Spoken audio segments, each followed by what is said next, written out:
A calm mind brings inner strength and self-confidence, and that's very important for good health. Dalai Lama.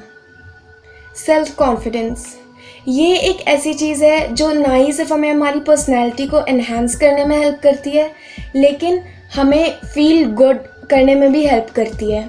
जब हमें self confidence नहीं होता है, हम अपने आप के बारे में, अपने आसपास के सिचुएशंस के बारे में, आसपास के लोगों के बारे में, हर चीज़ के बारे में नेगेटिव फील करने लग जाते हैं. तो अगर आपके साथ भी ऐसा होता है and if you struggle self confidence लाने के लिए, then this video is for you. Hi all you beautiful souls, I am Rishvika and welcome to Minding Ways.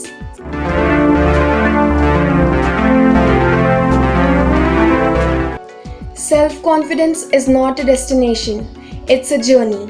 And to assist you with this journey, here are some tips. First, nobody is perfect. हम में से कोई भी perfect नहीं है, तो please perfection के पीछे भागना बंद कर दीजिए. हम में से बहुत सारे लोग ऐसे होते हैं, ज़्यादातर लोग इनफैक्ट ऐसे होते हैं जिनमें सेल्फ कॉन्फिडेंस की कमी सिर्फ इसलिए होती है क्योंकि उन्हें लगता है वो परफेक्ट नहीं है. हियर्स अ रियलिटी चेक, कोई भी परफेक्ट नहीं होता है. नेचर ने किसी को भी परफेक्ट नहीं बनाया है. आप बाहर निकलिए, पेड़ हो गए, फूल हो गए, क्लाउड्स हो गए, क्या कोई भी किसी परफेक्ट शेप में है?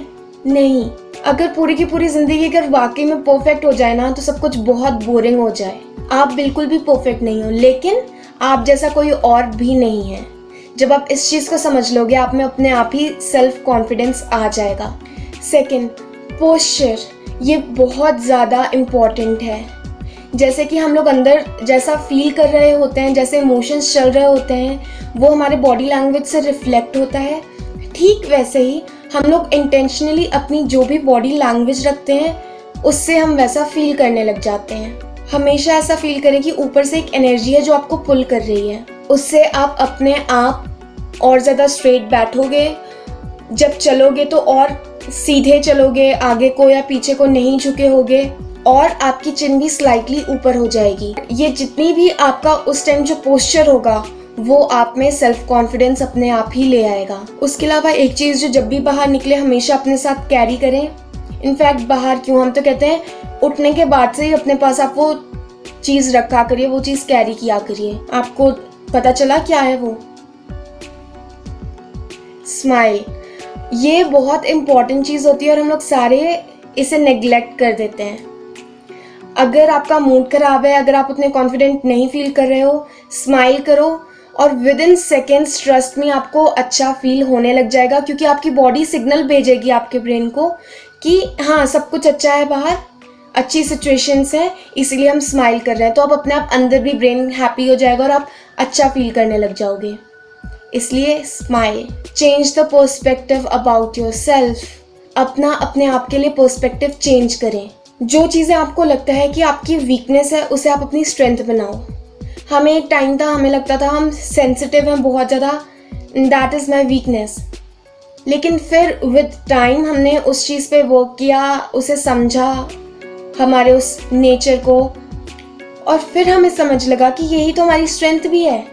हम अगर ज़्यादा सेंसिटिव हैं तो हम लोगों को ईजिली समझ सकते हैं, उनकी प्रॉब्लम समझ सकते हैं, उनसे इंटरैक्ट कर सकते हैं. हमें सिर्फ ज़रूरत है उसे सही ढंग से चैनलाइज करने के लिए, अपने आप के और अपने आसपास के लोगों के बेनिफिट के लिए. ऐसे ही आप कह लो आपके पास गुस्सा है जो आपकी वीकनेस है, नहीं, वो आपकी स्ट्रेंथ है. गुस्से से क्या होता है, हम लोग कोई भी गलत चीज़ टॉलरेट नहीं करते, या तो अपने लिए या तो हमारे आसपास के लोगों के साथ. अगर कुछ गलत हो रहा है, अगर कुछ गलत चीज़ हो रही है, उसके लिए आवाज़ उठाने के लिए या उस पर एक्ट करने के लिए एक एनर्जी की ज़रूरत है, एक पुश की ज़रूरत है, एक फ्यूल की ज़रूरत है. वो गुस्से से ही तो आएगा. सिर्फ आपको अपने गुस्से को मैनेज करना आना चाहिए. तो अपने इसी तरीके से पर्सपेक्टिव चेंज करो. अपनी हर एक क्वालिटी को वीकनेस समझने की बजाय स्ट्रेंथ समझो और उसे स्ट्रेंथ बनाओ. Next point is self talk. हम सब ने महाभारत की स्टोरी सुनी हुई है. कर्ण जी के हारने में बहुत सारे रीजंस में से एक शल्य जी भी थे जो उनका रथ चला रहे थे.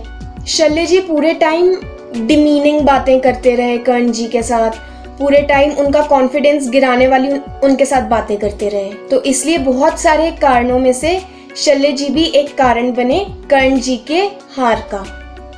तो वो तो थोड़ी देर थे उनके साथ। आप सोचिए, आप तो अपने साथ 24/7 रहते हो, तो आपकी बातों से आप अपने आप को कितना ज्यादा हार्म करते होगे। आप बाकी लोगों को तो कंट्रोल नहीं कर सकते, वो आपको कैसी बातें बोल रहे हैं, लेकिन आप अपने आप को तो कर सकते हो।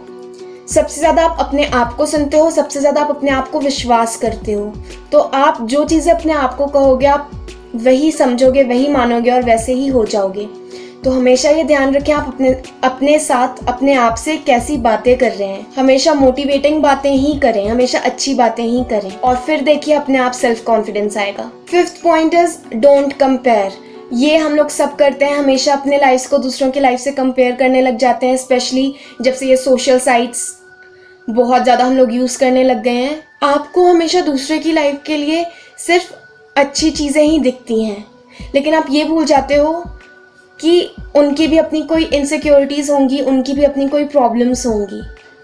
अगर आपको एक दिन भी कहा जाए ना कि दूसरे के लाइफ में जियो, तो आप परेशान हो जाओगे। अभी तो आपको लगता है कि हाँ वो इंसान परफेक्ट है, मैं चाहता हूँ मेरी लाइफ उसकी जैसी हो, लेकिन अगर आपको मिल गई, आप बेग करोगे कि आपकी लाइफ आपके पुराने जैसी हो जाए, क्योंकि आपको दूसरे के प्रॉब्लम्स इनसिक्योरिटीज़ का कोई आइडिया नहीं है।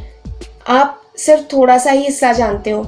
इसलिए तो कहते हैं the grass is always greener on the other side. इसलिए कंपेयर करना बंद कर दीजिए। जब तक आप इस फैक्टर पे वर्क कर रहे हैं, तब तक एक आपको हम हैक कह लीजिए दे सकते हैं कि जिन लोगों से आपको लगता है आप अपने आप को सबसे ज़्यादा कंपेयर करते हैं, उनके स्टोरीज और पोस्ट्स थोड़े दिनों के लिए म्यूट कर दीजिए। जब तक आप अपने ऊपर अच्छे से वर्क ना कर लें, अपने अंदर सेल्फ कॉन्फिडेंस इनकलकेट ना कर लें, तो आप उनकी स्टोरीज और पोस्ट देखना थोड़े दिनों के लिए बंद कर दीजिए और सिर्फ अपने ऊपर वर्क करिए, अपने सेल्फ कॉन्फिडेंस पे वर्क करिए।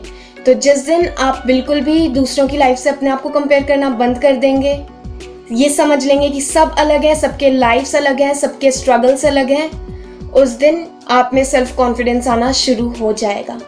Now story time.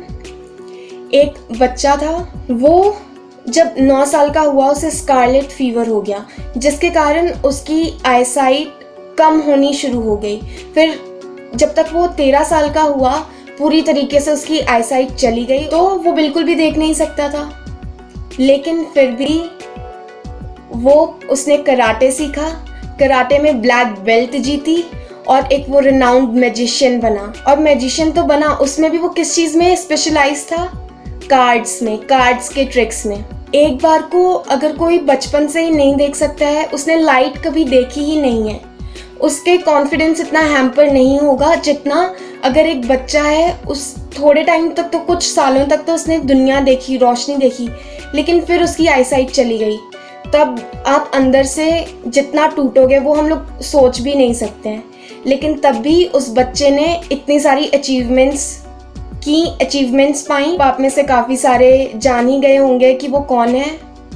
Richard Turner, the renowned card magician. तो सोचिए, ये पूरी की पूरी, ये तो ट्रू स्टोरी है और ये पूरी की पूरी सेल्फ कॉन्फिडेंस पे है कि उनमें कॉन्फिडेंस था करने का, डिस्पाइट देयर ऑड्स उन्होंने सब कुछ अचीव किया। तो आप क्यों नहीं कर सकते? That was it for today's video. I hope I was of some help to you guys. अगर आपको अच्छी लगी video, please do share with your friends and family. क्या पता कब कौन सी चीज़ किसके लिए बेनिफिशियल हो जाए। See you next time. Till then, stay happy, stay blessed.